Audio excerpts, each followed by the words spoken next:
Welcome to a book review and some interesting ideas I found in this book, Lost Connection by Johann. I'll start with a quick review. There is more things in the notes, but quick review, I'm going to give this book 3 stars. I might even give it a 4 if it wasn't for the misorganization. I felt like the book is a little not really organized, not very well organized. And another reason I listened to this book on Audible, and the narrator, which is Johann, he didn't do a good job at all, so that kind of didn't help. So overall 3 stars. Might get a 4 if I would read that book, for example, because he has some good ideas, even though it's a little disorganized. But he has some good ideas, and didn't agree with everything he said. He has some of his own ideas, but overall, I've definitely found some interesting ideas in there. I recommend reading this book. Let's see the notes. The chemical imbalance that caused depression is not true. So he thinks that this is not due to chemical imbalance. People who experience grief would be diagnosed as depressed according to the DSM. So it's the very similar traits, and grief and depression according to DSM, they're very close. They're not according to DSM, but the actual diagnosis, or what people show, what they feel, is very similar.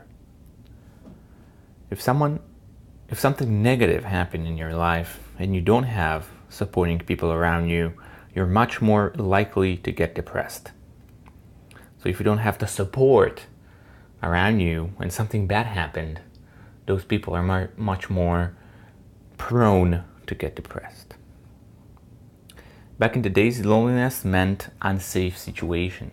This is one of the reasons why we dislike loneliness, because back in the days, what it meant is that something is going wrong and it's unsafe for you, and you're probably gonna die soon.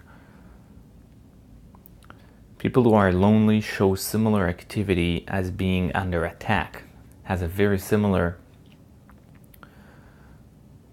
traits to it.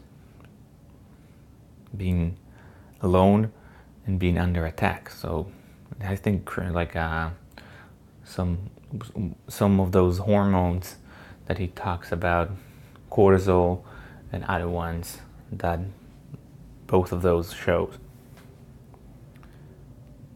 We are lacking sense of community. So there's less and less sense of community in this modern world that we live in right now. Being alone, it's not the same as feeling lonely. You can be around people and still feel lonely.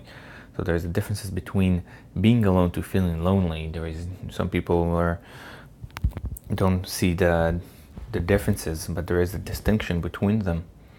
You can be around people and still feel lonely. The fact that you're around people doesn't make you not lonely.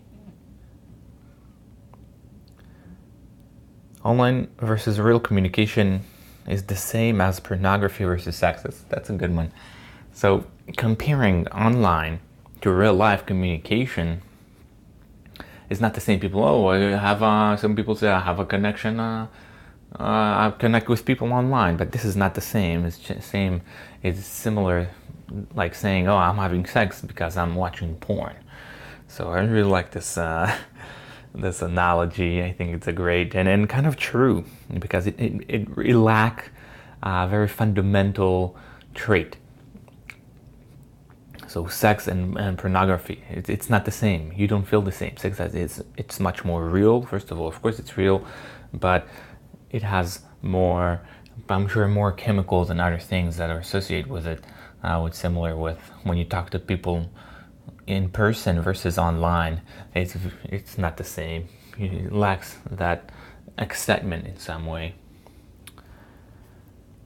Intrinsic motivation is what we do because we want to. Extrinsic motivation is what we do to achieve something else. So there's the differences between intrinsic to extrinsic motivation. So the intrinsic is what you do because we want it. It's like coming from inside, internal. And the extrinsic motivation is what we do to achieve something else. So not what that we want, it's to achieve something else. Just distinction. Some obese women like to stay that way in order to be unattractive to men due to harassment. Do you know that? That was like new to me.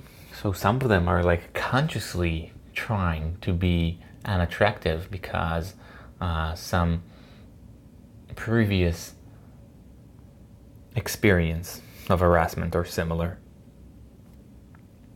Some kids blame themselves for the problems around them.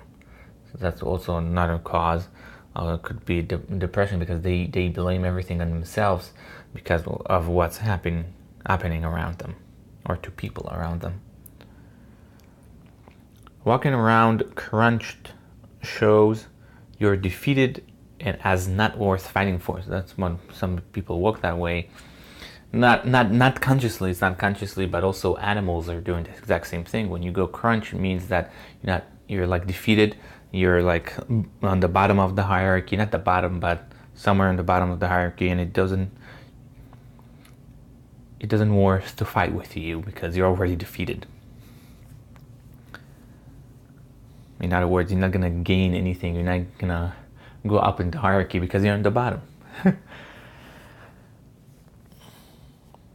According to the author, depression could be a result of showing defeat. So that's kind of in connection with him. So if you go crunched, so depression, it's another way that you show that you're being defeated.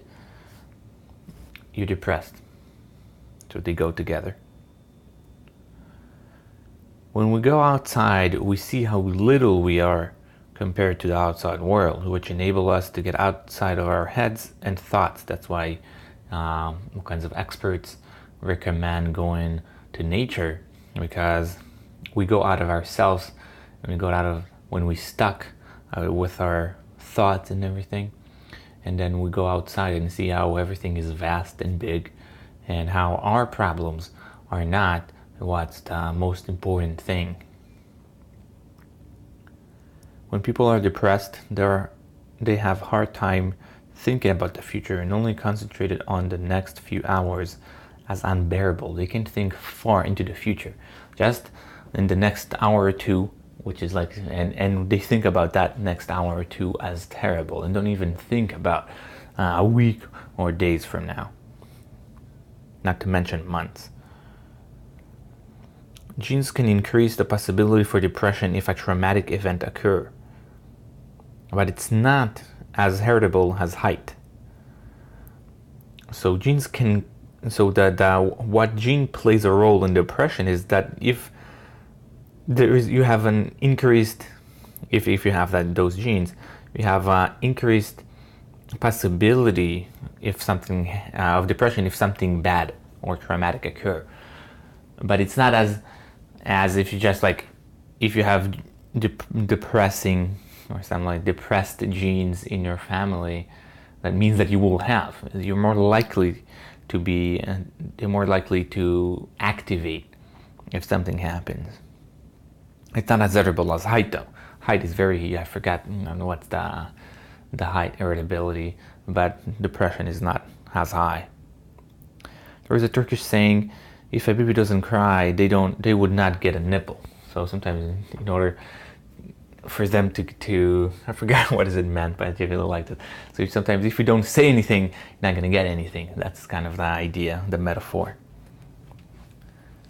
When seeing a person deliver a speech, Westerners focus on the individual while Easterners focus on the crowd. So the differences between those two societies. So Western society looks on the person itself, not the crowd, and Easterners focus on the crowd. Could also, I think, is also related to individualistic and collectivist societies.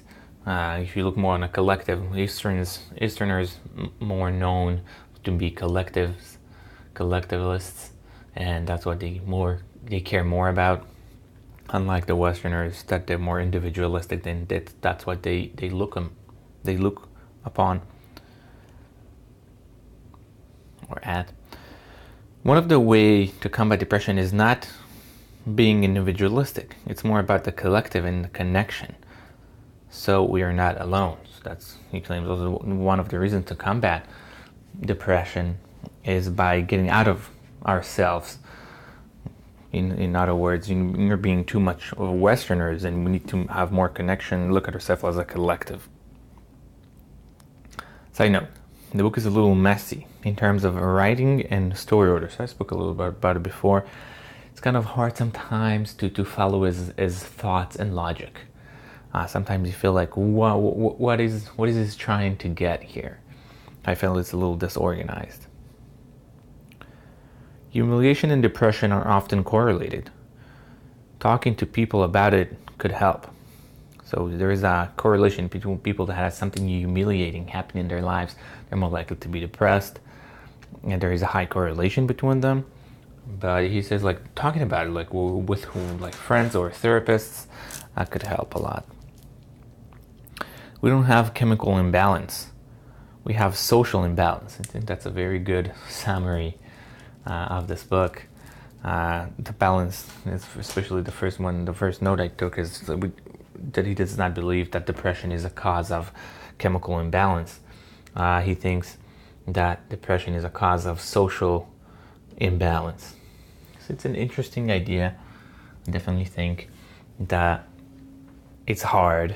There's less and less connection, and I'm sure it contributes something to more depression. However, I in the book, so back to reviewing the book, so that's it for notes. Back to reviewing the book, I think he portrays the problem very well, but I think that he has a reconnection, a few episodes of reconnection, but I think it's much harder than he claimed it is, and there is more intrinsic reasons of why we are being so much disconnected.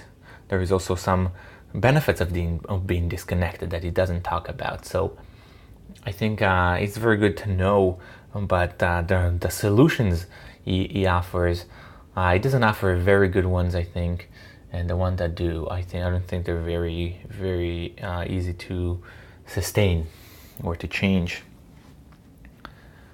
So that's it. Thank you.